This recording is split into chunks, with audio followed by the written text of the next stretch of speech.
തക്കാളി ചെടിയിൽ വളങ്ങൾ ഇട്ട് കൊടുക്കുമ്പോൾ തന്നെ പ്രധാനപ്പെട്ട ഒരു കാര്യമാണ് ട്രിമ്മിങ് അഥവാ ചെടികളുടെ താഴെ ഭാഗത്ത് വരുന്ന ഇലകളും കൂടാതെ തീരെ ആരോഗ്യം കുറഞ്ഞ കൊമ്പുകളൊക്കെ പറിച്ചു മാറ്റുക.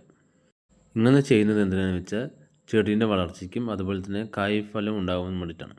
തക്കാളി മുട്ടിട്ട് അത് പൂത്ത് കായ് ഉണ്ടാകുന്ന സമയത്ത് കൂടുതൽ എനർജി അതിലോട്ട് കിട്ടാൻ വേണ്ടിയിട്ടാണ് നമ്മൾ ഇതുപോലെ ചെയ്തു കൊടുക്കുന്നത്. വളർച്ച കമ്മിയായിട്ടുള്ള കൊമ്പുകൾ മുറിച്ച് മാറ്റുമ്പോൾ ആരോഗ്യമുള്ള കൊമ്പുകളിൽ നല്ല രീതിയിൽ കായ്ഫലം ഉണ്ടാകും.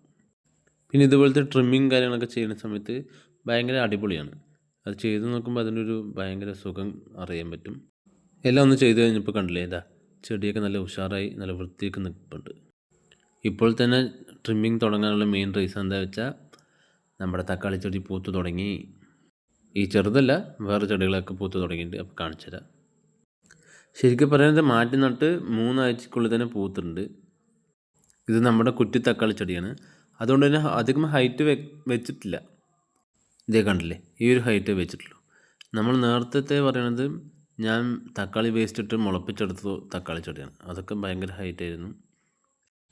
അതുകൊണ്ട് തന്നെ വരും ദിവസങ്ങളിൽ എൻ്റെ ഹോപ്പ് മൊത്തം ഈ തക്കാളി ചെടികളാണ്. ഇപ്പോൾ ഞാൻ നട്ടിട്ടുള്ള എല്ലാ തക്കാളി ചെടിയും കുറ്റി തക്കാളി ചെടീൻ്റെ തൈകളാണ്. കണ്ടില്ലതാ, അതിലൊന്ന് മാത്രമാണ് ഞാൻ മുളപ്പിച്ചെടുത്തിട്ടുള്ള തക്കാളി ചെടിയുള്ളൂ. അത് ഇതാണ്.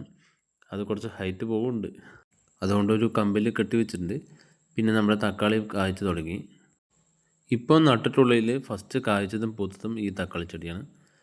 വരും ദിവസങ്ങളിൽ എല്ലാത്തിൻ്റെയും വളർച്ച നമുക്ക് കാണാം.